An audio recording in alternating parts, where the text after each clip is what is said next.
Enimini templote for des alavar. Jibiri des alavarilo. Reka umwuka wawe atugenge. Umwuka wawe atuyobore. Umwuka wawe adukoreshe. Umwuka wawe agaragare mu buzima bwacu.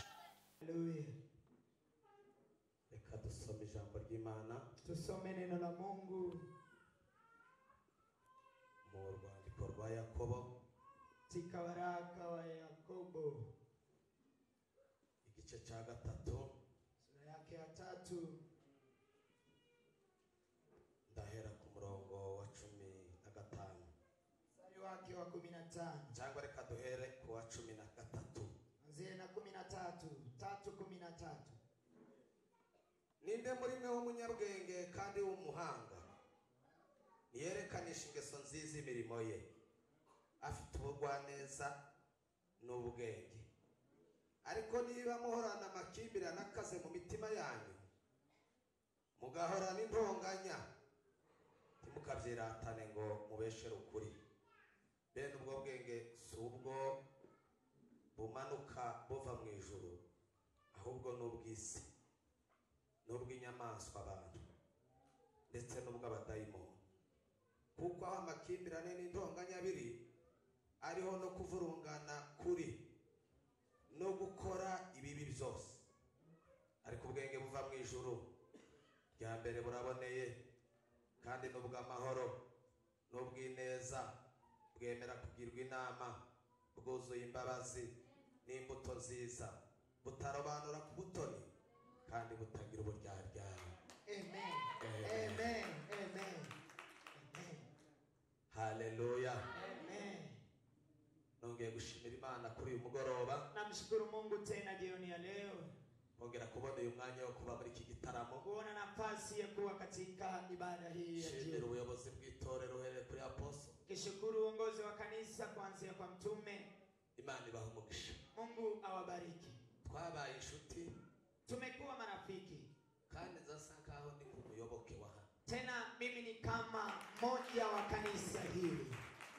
Je, wabasanze mu ishuri, Mimi ambao nimewakuta shuleni, tugasengera ikibanza turi kumwe, tukaombea kiwanja tukiwa pamoja, tukora gahunda na pastor yari ahari, tukafanya programu zote pamoja na pastor. Ikibanza turakishaka hano. Tukasema tunahitaji kiwanja katika barabara hii. Imana ikabikora. Mungu akatenda. Kwa Mungu makazi umuyoboke wa hano. Sasa mnasikia si mwenyeji wa kanisa hili. Asifiwe, asifiwe. Amen. Nimumara neza kurangiza ibintu byose, Mkimaliza kufanya kazi zote, muzotegura umukutano, andaa mkutano, tuze dushime Imana, tuje tumshukuru Mungu. amen. Amen. Ikindi ndashimira pastor Ndabaramiye. Kingine namshukuru pastor. Namwandikiye mu kanya ndambwira tuze tutarame hano. Nimemwandikia nikamwambia uje tukeshe hapa. Wakoze kuza. Asante kwa kuja. Jori we nani ambwira ngo mu gitondo buri hano. Jolie nimemwambia asubuhi uwe hapa. Yamazana na mugenzi. Akaja na nduguwe. Banabira. Hao ni marafiki. Banabira. Hao ni marafiki. Mani bahugisha. Mungu awabariki. Ndashaka kumva Apostle. Nataka kumsikiza mtume. Ariko reka tuganire iri somo ndifungi. Lakini acha nimalize somo hili. Ndangize iri somo. Nimalize somo hili. Kuvejo twaganiriye hejuru y'imbaraga z'umwuka wera. Tangu jana tumezungumza juu ya nguvu za Roho Mtakatifu. Ndababwira ngo mfite ikintu ku mutima kimbwira ngo umuntu ushaka gukora umurimo kagera kure. Nikamwambia nina kitu kwa moyo wangu, mtu anataka kutenda kazi ifike mbali. Imbaraga z'umwuka wera. Mtu ambaye anatumiwa na Roho Mtakatifu. Ariko nukoresha ubwenge. Lakini ukitumia hekima yako, ugakoresha ubumenyi, unatumia ujuzi, ugakoresha imbaraga z'umwuka, unatumia nguvu za kimwili, wobikoresha ku wundi murimo. Unaweza fanya kwa kazi nyingine. Ariko ku murimo w'Imana, lakini kwa kazi ya Mungu, ibyo bitatu bizabihuzwa n'ikintu kimwe. Mambo hayo matatu yanaunganishwa na vitu bizabihuzwa no gusigwa. Inaunganishwa na upako. Ubwenge bugasigwa, hekima inapakwa, ubumenyi bugasigwa, ujuzi inapakwa, n'izi imbaraga z'umubiri zigasigwa. Nguvu hizi za mwili zinapakwa. Bikabona gukora umurimo w'Imana. Hapo ndipo unapasa kutenda kazi ya Mungu. Asifiwe. Haleluya. Mu gitondo nababwiye ngo duhabwe imbaraga. Asubuhi nimemwambia tupewe nguvu double.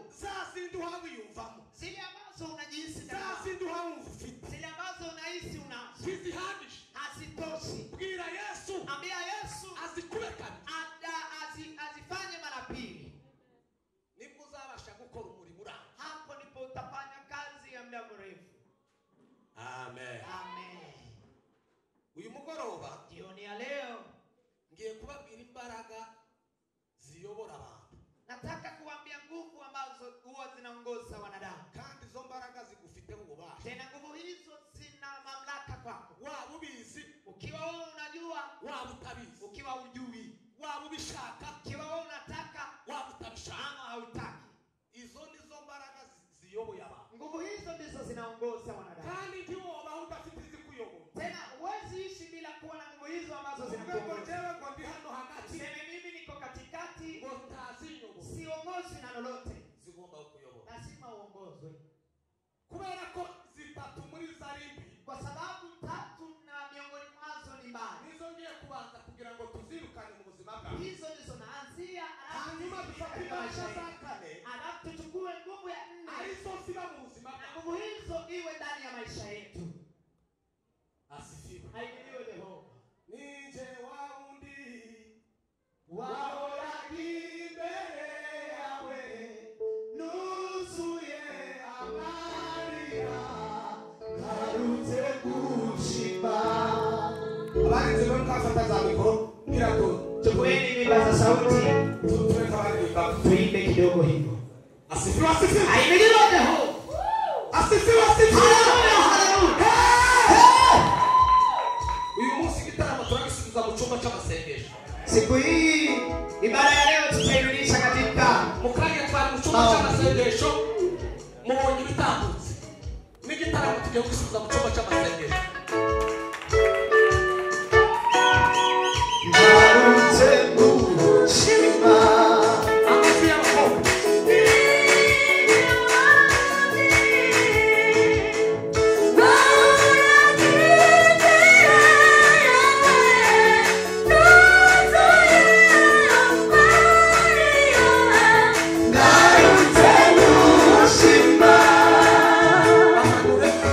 Bamanure, baririmbe neza. Nanjye nigeze kubakora imbere. Nimewahi kuwa mwongozi wa nyimbo.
Mugumane za mikoro. Kae na vipaza sauti. Turabwiriza ijambo, tuturirimba, Tuimbe, tumara tuze gusenga. alafu tuje kuomba. Asifiwe, asifiwe. Ariko ndanezerewe wacu. Nimefurahi kabisa. Tubona iki kintu Imana ikubwiye ubu. Waona kitu hichi ambacho Mungu amekuambia sasa. Imaranye imyaka myinshi Imana yarambwiye icyo. Nimekaa na miaka mingi na Mungu ameniambia kitu hicho. Wirangiza umwaka wa wiga wa 2018. Alafu mwaka wa 2028 kukwereka akamenyetso. nataka kuonyesha ishara. Iragako.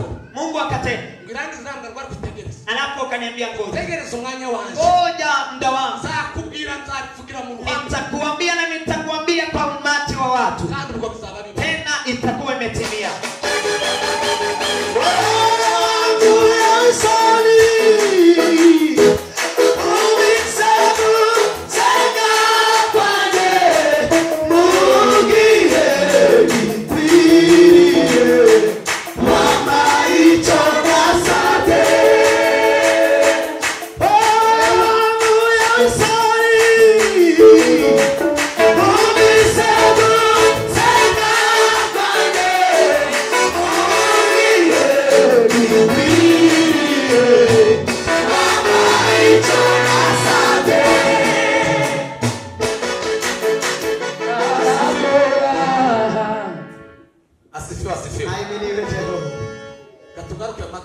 Taturudi katika kongamano.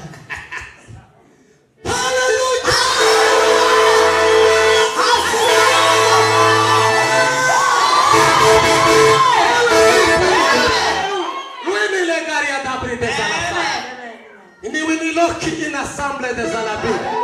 Lui ni lotita akimini yeso. Isi Ulimwengu igira umwuka wayo. ina roho wake. Hari umwuka w'isi. Kuna roho wa ulimwengu. Kandi uwo mwuka w'isi Na roho wa ulimwengu ugira imbaraga ku buzima bw'umuntu. una nguvu kwa maisha ya kila kiumbacho chote. Guhera ku muntu Kuanzia kwa wanadamu kugera no ku biremwa byose. hata kwa viumbe vyovyote. Uwo mwuka w'isi Ulimwengu, roho wa ulimwengu huo ugira imbaraga ku bantu. una nguvu kwa wanadamu. Mwuka wa kabiri Roho wa pili ni umwuka wo mu bitekerezo. ni roho wa fikra. Hari imitekerereze Kuna fikra isi yobore isi. huwa inaongoza ulimwengu. Iyo mitekerereze isi ikayigendera. Fikra hiyo ama fikra hizo Abantu bakayigendera. watu wanatembea kwa ajili ya fikra Ibyaremwe hizo. byose bikayigendera. Viumbe vyote vinatembea kwa fikra hizo. Cyagata Ya tatu, hari imyuka y'abadayimoni kuna roho wa mapepo isi yobora abantu. huwa inaongoza watu. Itari iyi yo kuvuga ngo umuntu yasaza yasinze igipanga. Si hivi mtu amerukwa na akili. Indi myuka y'abadayimoni Roho zingine za mapepo ikorera mu bantu. ambazo zinatumia katika Isi wanadamu, yobora imitima y'abantu. inaongoza mioyo ya wanadamu, ikayobora ibyare. inaongoza viumbe. Hakaba n'umwuka w'Imana. Na kuna roho wa Mungu, Uwo nawe usiyobora. huo nayo unaongoza, Uwo nawe ukaganza. unatawala, Uwo nawe ugategeka. unatawala kabisa.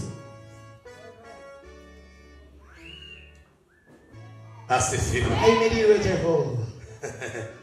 Yes. Sobanure gato kugira ngo muzumve.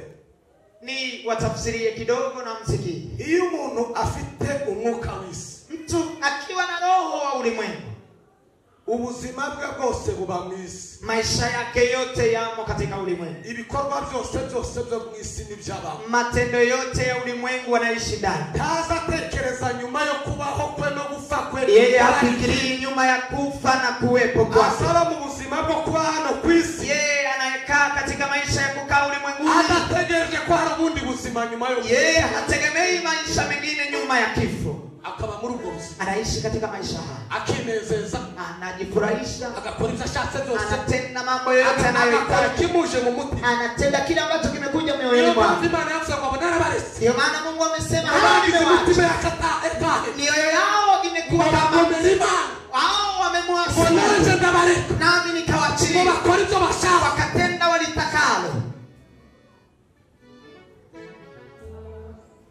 Amen. Amen. Uwo mwuka w'isi Roho wa ulimwengu tutangiye no haujaanza leo tu, ni wake. ni wa tangu zamani. Wafashe urubyaro rwa Nowa. Umechukua uzao wa Nuhu. Urubyaro rwa Nowa baravuga ngo ntakubaha Imana. Watu wa uzao wa Nuhu wakasema tunamheshimu, tunataka kutenda tulitaka, Tugiye kwinezeza uko tunataka kujifurahisha vile Imana tunataka. igira Nowa iramubwira. Mungu akamwambia Nuhu, Ni wowe nabonye wewe ndiye nimepata, ukiranuka. wewe ni mwenye haki, Ndashaka kukurokoa. nataka kukuokoa Kugira ngo mbe kuwiciye isi yo. ili nipate kuangamiza ulimwengu wa giza, Mwuka w'isi uri mu bantu. niangamize roho mbaya ulimo ndani ya wanadamu. Ngeze naho nicuza icyatumye ndi mu Kwa sababu nimefika mahali kwa kujuta, kwa sababu nimemuomba mwanadamu. ibindi biremwa byose Viumbe vingine vyote bigendera ku ihame Imana yabihaye. huwa vinatembea kwa principle ambazo Mungu ameanzisha, Ariko umuntu lakini mwanadamu ni wewe wenyine uzutatira amahame y'Imana. yeye peke yake ndiye anaenda kinyume na principle za Mungu. Uvuge ngo amen. Haleluya. Nta nyoni yoza kubaka mu isahani.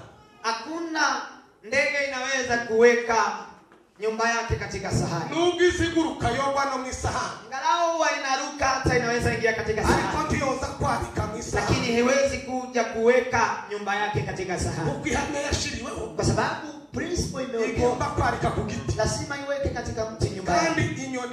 Tena ndege wa hapa na ndege wa Rwanda na ndege ya Marekani ambazo zina ukoo moja, huo zinajenga nyumba yake deseni. Hakuna nyumba ya ndege ya Marekani itapandisha gorofa kwa sababu inaishi katika magorofa. Yes. Izayo kichari neza kicho Kundondo. Inajenga nyumba yake kama ndege wa huko Kundondo. Tuzi intakisha za Kundondo ziba mumyo. Najua ndege hizo za huko zinaishi katika shimo. Amerika zili mumyo. Hata za Marekani zinaishi katika shimo. Mungu ndi muri Amerika mu maetage. Siwezi sema kwa sababu mimi niko Marekani katika ghorofa. Acha na mimi niende juu katika ghorofa. Nayo nikashaka wimbo. Nayo inatafuta mahali itachimba shimo. Ikaba. Na inaishi huko. Ariko mundu. Lakini mtu yavuye kuva Kundondo, akitoka Kundondo huko agatiribukana anashuka mpaka hapa, azaya matiribura bijya byose yarasi, huwa anaacha vile vyote alikuwa navyo, akamafata indi mico yahanatazi niyo yavuye, anachukua principles zingine ambazo yatangira gushira mu bikorwa, anaanza kutenda hivyo. Mwuka w'isi, roho wa ulimwengu, mukiza kigaragaza mwuka w'isi, kinachozilisha roho wa ulimwengu ngo nukugenda ukopera, ni kuenda ukikopa kintu cyose ubonye ugakopera, kila kitu ambacho umeona unakopa. Tuzi cyavuye, hujui kimetoka wapi, tuzi komoko yacho, hujui uko wake ni wapi, ukamugikuru, wewe tu unavuruta. Uzofa, utakufa. Yes. Umwuka wo mitekerereze, roho wa fikra, wabantu barashishutse, watu wamerevuka, kutwagiza ubwenge, tumepata hekima. Ngibindi byo mugitura, hii ni ya ushago, tuzi iyo byavuye, hujui ametoka wapi, kamutagiro kabishira mu bikorwa, naanza kuweka kwa maanani. Ingaruka zazo tuzoreka kuzibona, matokeo hautakosa kupata. Asifiwe, asifiwe. Amen. Asifiwe, asifiwe. Haleluya. Mugakiza ndi hamu musirimu, kwa wokovu hakuna mwerevu. Mugakiza ndi hamu munyacha, katika wokovu hakuna mtu wa ushago. Biblia jambo ry'Imana liravuga, Biblia neno la Mungu linasema inzira yo kwera no gukirana ni njia ya haki na ukweli, inzira yo kwera na gukirana inapita wenye haki na wenye ukweli. Ingalau mtu huyo ni mbaya, ingalau hajasoma mtu huyo, njia hiyo hatakosea, kwa sababu ni njia nyofu, ni njia ambayo inanyoka, ni njia inapitia wenye hekima, inapitia wenye ufahamu, inapitia wenye wamesoma na wenye hawajasoma. Kila mtu yote tu mwenye haki, njia hiyo hatakosea. Amen. Asifiwe, asifiwe. Jehova atukuzwe. Haleluya. Nyuka ya daimon, roho wa mapepo.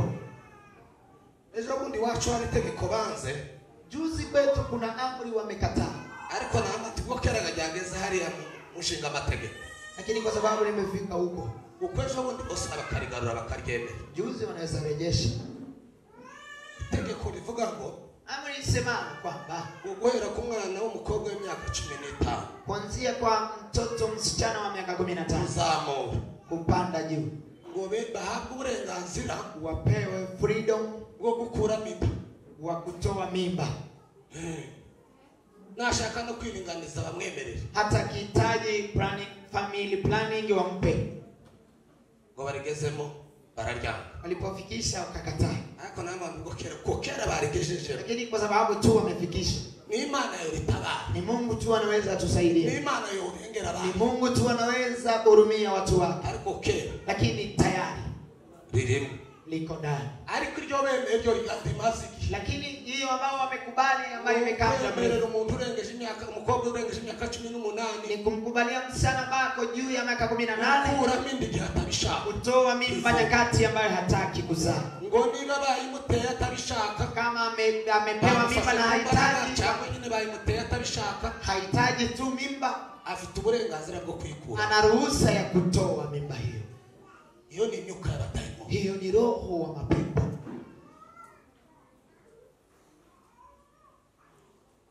Nani tubabarije. Mungu atusamehe. Ngo n'uburenganzira bwe. Ati ni right yake. Ngo wayimuteye adashaka kumurera, Kama yule ambaye amempa mimba hataki kulea, ngo saramubyarira. je, atamzalia nini? Hamwe nyine wabitekereza. Pamoja hata ukifikiria Kwa bati nyine uyu mwana agiye guhangayika. nasema mtoto huyu anataka kuhangaika. Umwana w'imyaka 18, Mtoto wa miaka 18 takaza afite. hana kazi, Jenda ntana babyeyi. labda hana wazazi, Yama injira muri zishida. aingie katika shida hizi, Nayikuremo. atoe. Igikuru ngo no kwica. Kikubwa eti ni Ko yahangayikana na wa mwana. kuliko kuhangaika na mtoto huyu. Myuka ya daimoni. Roho wa mapepo.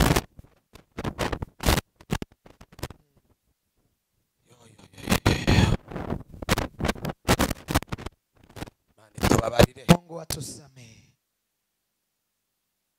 Hanyuma tugaruke ku mwuka w'Imana.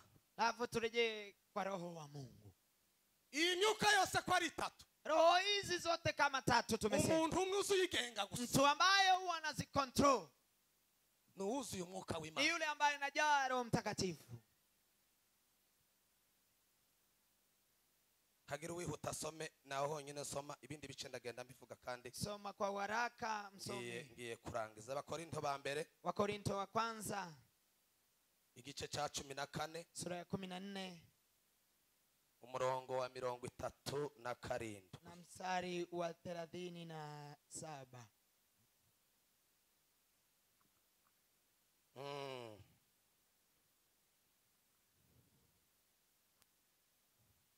Aha.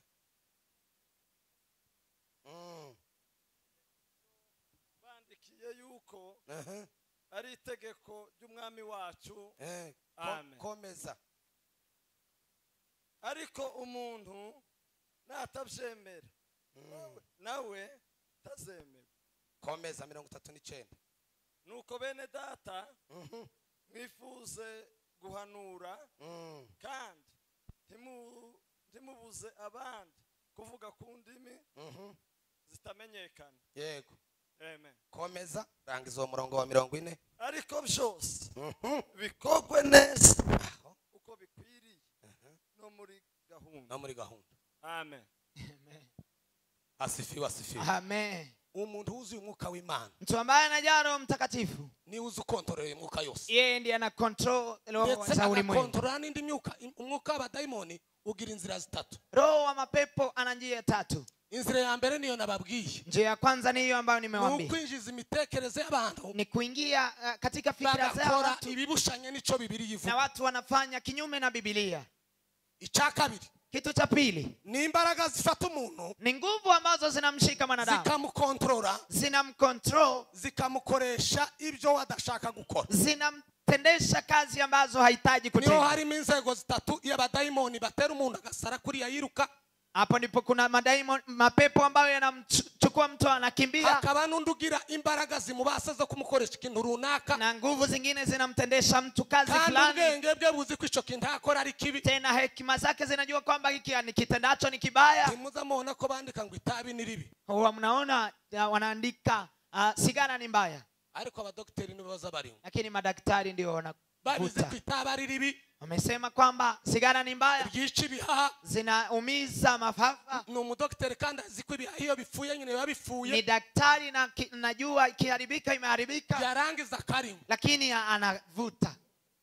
Uwo ni umudaimoni ubu muriho. Huo ni pepo ambao kwa juu yake. Ubwenge bw'ivyo yize n'ivyazi. Amepita hekima na ujuzi wake. Akiisha kandi abiziko. Anajiumiza na anajua ni mbaya. Izo mbaraga zimufite ububasha. Nguvu hizo zina mamlaka kwake. Hawezi kuacha kuvuta atabishobozwe n'umwuka we bila kuwezeshwa na Roho Mtakatifu. hanyuma inzira ya gatatu y'abadayimoni njia ya tatu ya mapepo niyo kuvangira abahanuzi, ni ya kuchanganyikisha manabii. akazana umwuka Analeta roho w'ubuhanuzi wa unabii w'abadayimoni wa mapepo, akawinjiza mu mwuka w'Imana w'ubuhanuzi, anauweka ndani ya Roho Mtakatifu wa unabii. ariko Pawulo arababwira ngo Lakini Paulo akawaambia, niba munahanura, kama mnatabiri, niwe yaravuze ngo azahanuisha ubwenge agahanuisha n'umwuka, yeye alisema huwa natabiri kwa moto na ngo hekima, kandi umwuka tena w'Imana roho wa Mungu ngo usugengwa na nyirawo, huwa unaongozwa na mwenyewe, kandi yawugengesha tena imbaraga zindi akiongozwa na nguvu zingine ntizishobora kumwinjirira, kiwezi kuingiza nguvu kuko ngo zingine, umwuka w'Imana sababu roho wa Mungu uzufunga ya majwi yandi y'abadayimoni, nafunga sauti zingine za mapepo, ijwi ry'Imana alafu sauti ya n'ibyo Imana Mungu ishaka kuvuga na yale Mungu anahitaji akaba aribyo kunena, bisoka, hayo ndiyo yatatoka, ibindi umwuka akabifunga. mengine roho anafunga. Amen. Amen. Asifiwe, asifiwe. Amen. Umwuka w'Imana ikindi uzukora, Roho wa Mungu kingine anatenda, ngo niwo mwuka uzugera mu isi y'imyuka, yeye ndiye roho ambaye anafikia katika ulimwengu wa maroho, ugakontorora ya myuka yindi, ana control roho zingine, kuko ibikorwa byose bikorwa sababu matendo yote huwa yanatendeka, bikorwa mu isi y'umwuka, inatendeka katika roho, katika ulimwengu wa roho, bikabona kuza mu isi na y'umwuka, inashuka katika ulimwengu kandi wa watu, byakorewe mu isi y'umwuka na yale yametendeka katika ulimwengu wa bigira roho ububasha mu isi y'umubiri, ina uweza katika ulimwengu wa mtu, ariko ibyakorewe mu isi y'umubiri lakini yale ambayo yamefanyika katika ulimwengu wa mwili ntibigira ububasha mu isi y'umwuka. haina nguvu katika ulimwengu wa roho. Amen. Kasobanura ikindi nishaka ndangirize kuri iki, Cha ni tafsiri hii, ziko abantu benshi batakizi. najua watu wengi hawajui. Asifiwe, asifiwe. Amen. Asifiwe, asifiwe. Amen. Amen. Atukuzwe. Hallelujah. Amen. Muvuge ngo amen. Amen.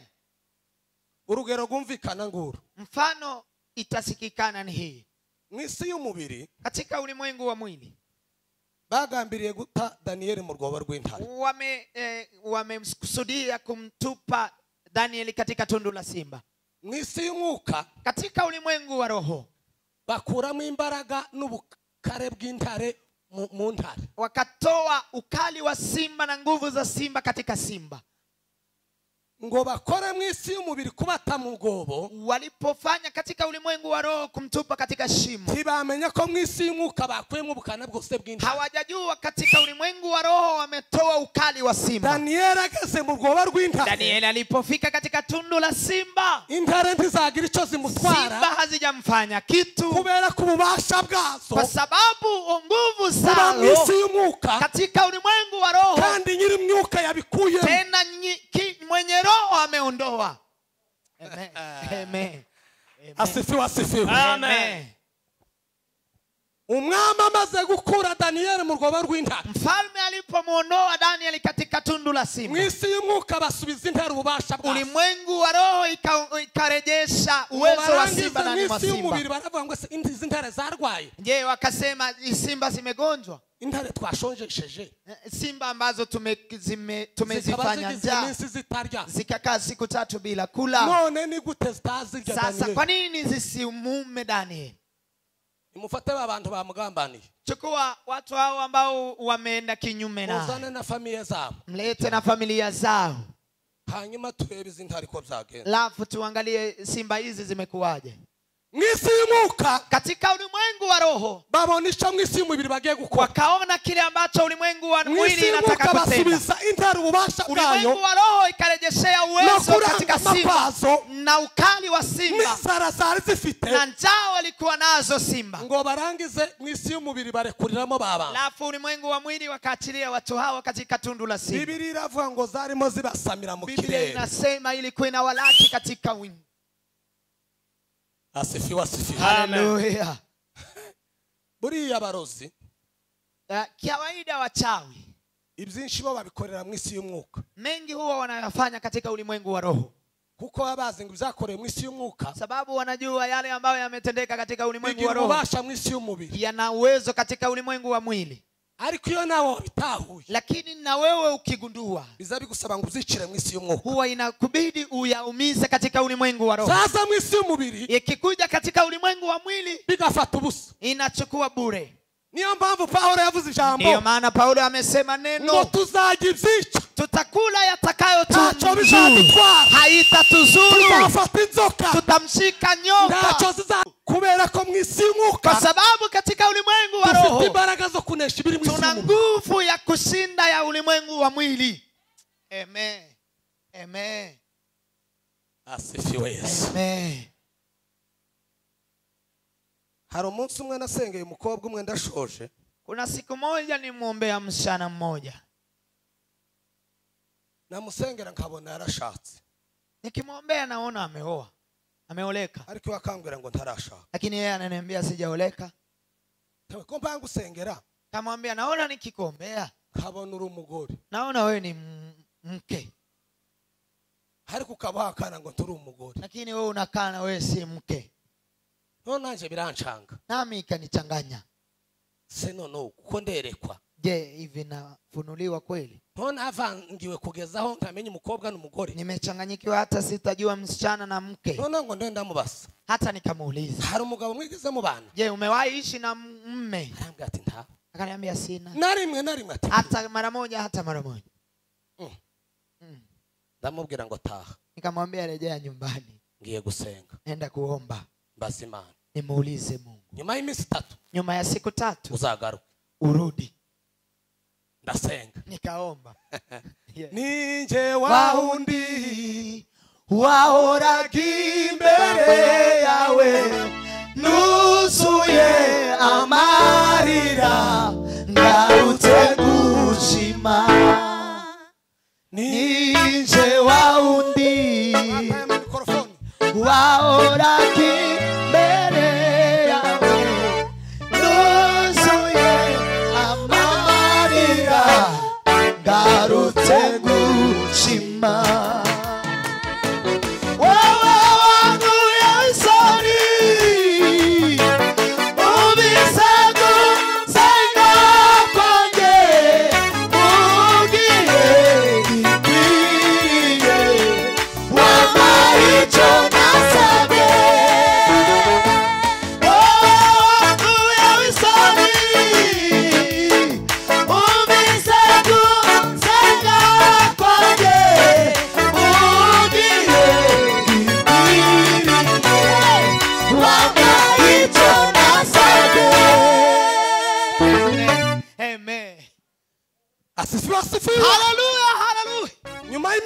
Nyuma ya siku 3 Imana imbwira makuru. Mungu akaniambia habari. Imana irambwira ngo Mungu akaniambia uyu mukobwa msichana huyu yavuganye n'umuhungu, amezungumza na kijana, wakakubaliana, bagezaho baje gusohora save the date. Wakafikia kwa kustoa save the date nje. Haza kuba makabazo gato, kukaingia kashida kadogo.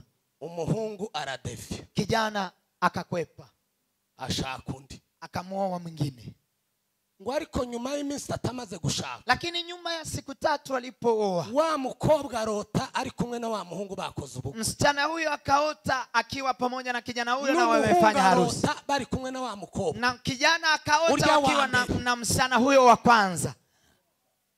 Imana irambwira ngo mwisi y'umwuka, Mungu akaniambia katika ulimwengu wa roho, bari bakiriye ko uyu mukobwa ari we mugore w'uyu mugabo, walikuwa wamepokea kwamba msichana huyu ndiye mume wa kijana. Lakini ulimwengu wa mwili baramuriganya, wakamchanganya, baramuhindurira, wakambadilishia.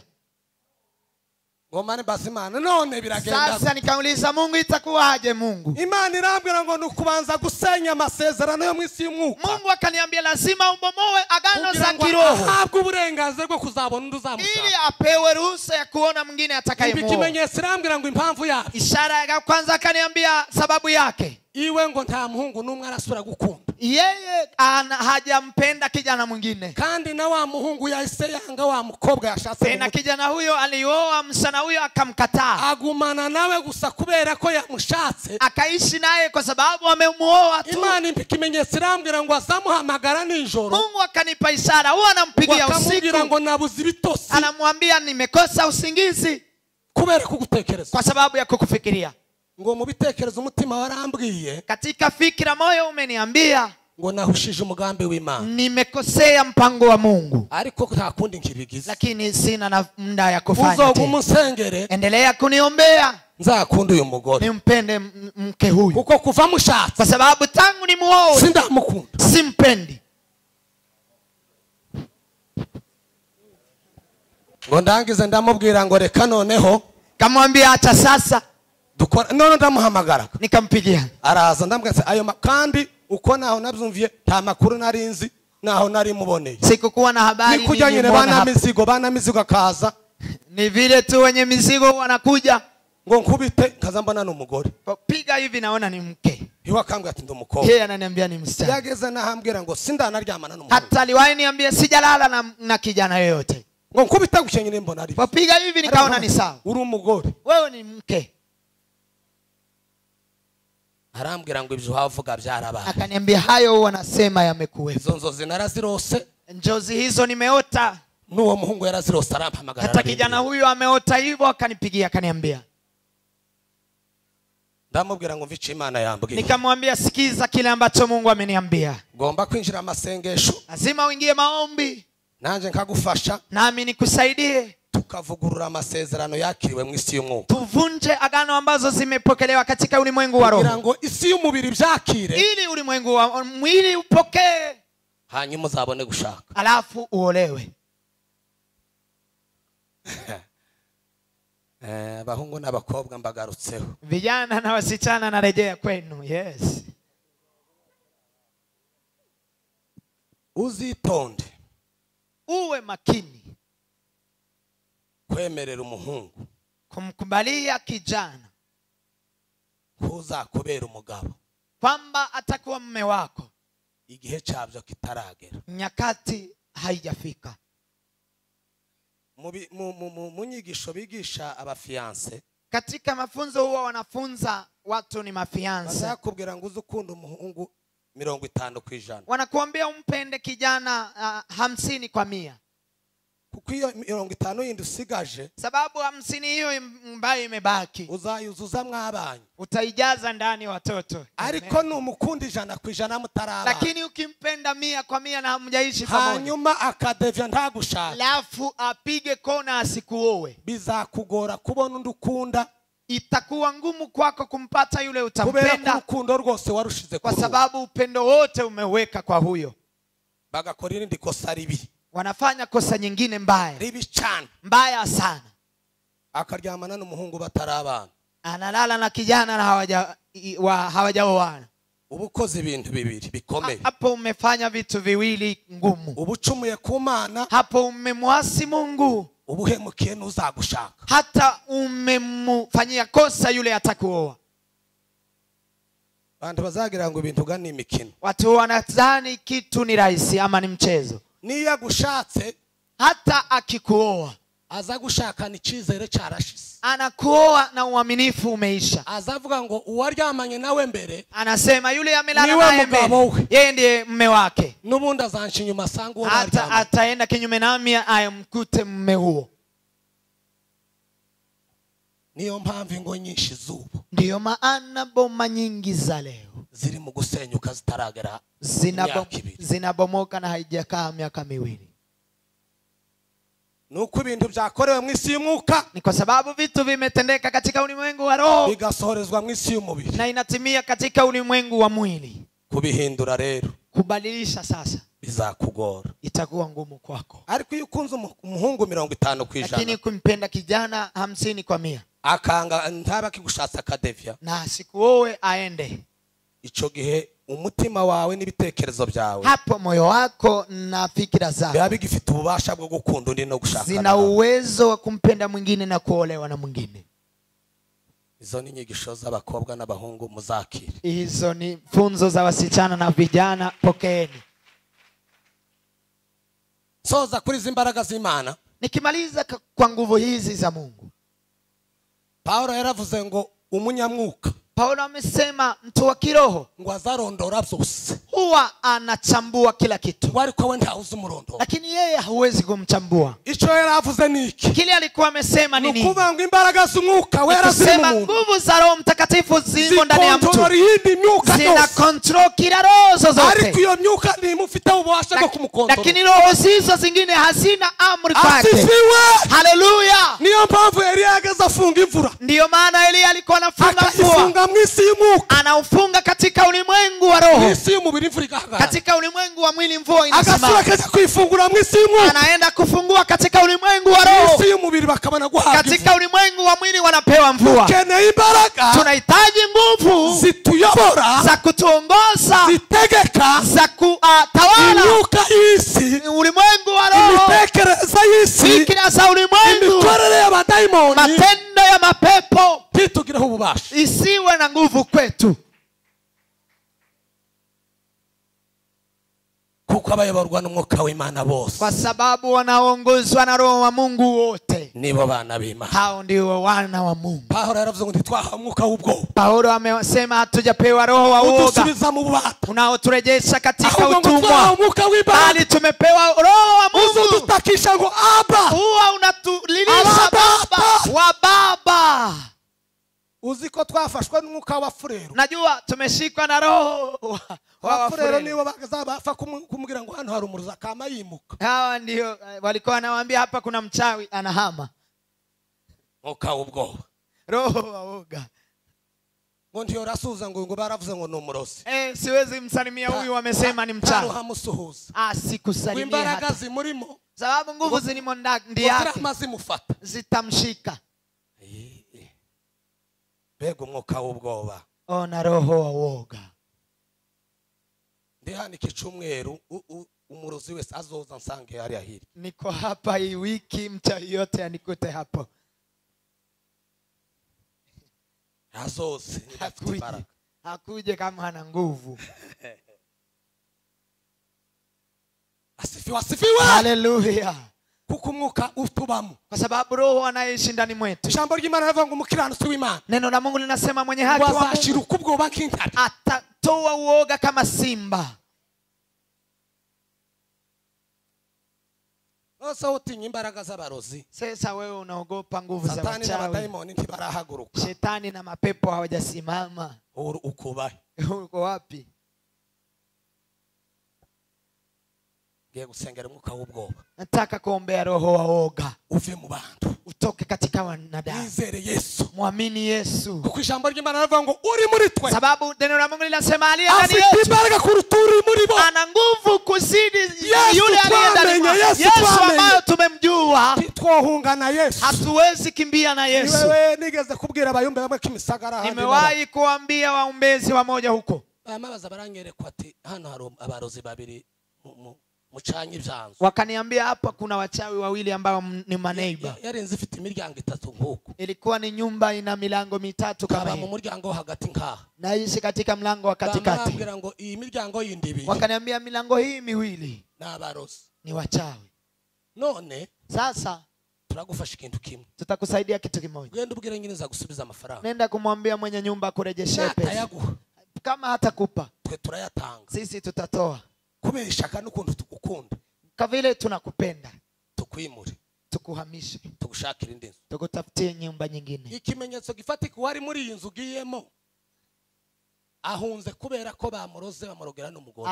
Mwenye alikuwa anaishi hapa amekimbia kwa sababu wamemroga, wakamroga na mke wake. Ndababwira ngo sinohunga na Yesu. Nikamwambia siwezi kimbia na Yesu. Kandi naje ndabanza senge. Tena nami nitaomba. Mbanze verify ndebe ko ari bo. Nichunguze nijue kama ni hao. Hanyuma ibindi bizokurikiraho nzobabwira amakuru. Alafu vya kufuata nitawaambia habari. Kandi nyine ngo senge. Tena nilipoomba sanga nibo. Nikakuta ni wachawi. Ngo ndangiza ndasenga. Alafu nikaomba. Bwira Imana ngo Mana ndashaka gukora ibintu bibiri. Nikamwambia Mungu nahitaji ufanye mambo mawili. Ikintu cha mbere ubashwanishe bombi bashwane. Kitu cha kwanza uwafarakanishe wafarakane wote wawili. Bazotukane gucya muri quartier bombi bitana barozi. Watusiane wote wawili waitane wachawi. Icya kabiri. Kitu cha pili. Simba shakana. Si wahitaji hapa.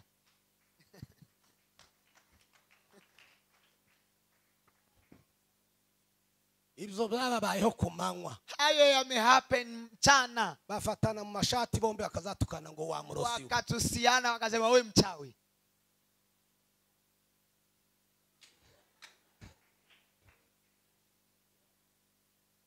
Ngo buce barimuka.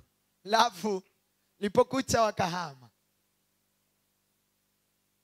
Yakobo yavuze ngo niba muhorana makimbirana. Yakobo amesema kama mnaishi kwa kufarakana. Akaze mu mitima. Ambaye ni ngumu katika mioyo. Muhorana imifurungano. Mnakaa na mifurugano. Ngo mumenye ko mwakiriye umwuka w'isi. Jua kwamba mmepokea roho wa ulimwengu. Mwakiriye umwuka w'inyamaswa abantu. Mmepokea roho wa nyama. Mmepokea roho wa mapepo. Kuko ngo umwuka uva mu ijuru kumana. Sababu roho itokayo kwa Mungu. Cyambere uraboneye. Ya kwanza ni safi. Uzuye amahoro. Unajaa amani. Uzuye kugira neza. Unajaa utu wema. No kugirwa inama. Na kushauriwa. Uzi kugira umuntu inama. Unajua unamshauri mtu. Ngo wamututse. Eti umemtusi. Yewe kwenda kugira inama hano hari amakuru hanze ko yangu nakupa ushauri. Ibi bintu wabiretse. Haya suache. Untunyinjire mu buzima. Nakwambia usiniingilie katika maisha. Yakiriye umwuka w'inyamaswa abantu. Amepokea roho wa mnyama. Ariko ngo kuva ku Mana. Lakini roho itokayo kwa Mungu. Uzugirwa inama. Ya kwanza inashauriwa. Ukera imbuto nziza. Na unazaa matunda mema. Mbega imbuto ziri hano we. Hey, matunda yako hapa. None mwebwe hani wanyu ni amahoro. Kwenu ni salama. Rwanda abakristo bari mu kwera imbuto. Rwanda wa Kristo wanazaa matunda. Ukazugira isoni zo kuvuga ngo uyu ndamuzi. Unakuwa na aibu ya kusema huyu namjua. Akavuga ati runaka ko mwageza mugendanamo. Ndugu murakorana. Mnafanya naye kazi. Murachakorana. Bado mnafanya naye kazi. Kamuhakana. Unasema hapana. Kwemera. Utakubali aje. Yakunduye ikintu cakwiriye isi. Amefanya kitu ambacho kimetambaa ulimwengu mzima. Waba nkumwegera. Ukimsogelea. Haramwe negereye amacika. Ndamwe kurancika gute. Mmoja nimemsogelea akanitoroka. Twarasenganye. Tumeomba naye. Twakoranye akazi. Tumefanya naye kazi. Twakoranye za gahunda. Tumefanya naye program nyingi. Ibi bintu Imana yigeze bivuga ko uzobikora. Haya Mungu aliwahi sema kama utatenda haya. Uzaduye he? Umetoa wapi? Arancika n'ubu ntazanitaba kuri telefone. Akanitoroka hata sasa achukui simu yangu. Keretse ntabimenye. Kama hajajua. Sinza nshigwa ntamugezeho. Mimi sitosheki kama sijamfikia. Nshaka bira bazobe baki. Hata wawe niwe na marafiki wachache. Ariko ukuri sinza guhisha. Lakini ukweli sitaficha. Imbuto nziza. Matunda mema. Kazi kibaho mu bakristo nuko amabera gusibitumbe. Hakuna katika wakristo. Nukweri mishugi. Wanazaa miba. Wazumukora gutyo. Kimuguza tu. Akama guhanda. Anakuchoma.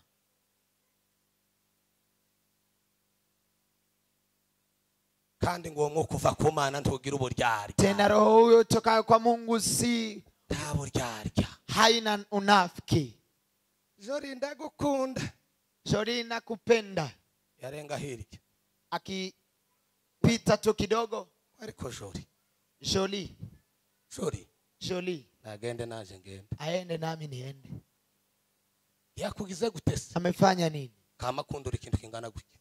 Anatoa kitu. Waracyari umuntu se. Si mtu tena. Ngo yuzuye shetani. Amejaa shetani. Bahura ngo Jori ngo ndagukunda. Ukikutana naye anasema Jori nakupenda. Mbega uburyarya. Ona unafiki.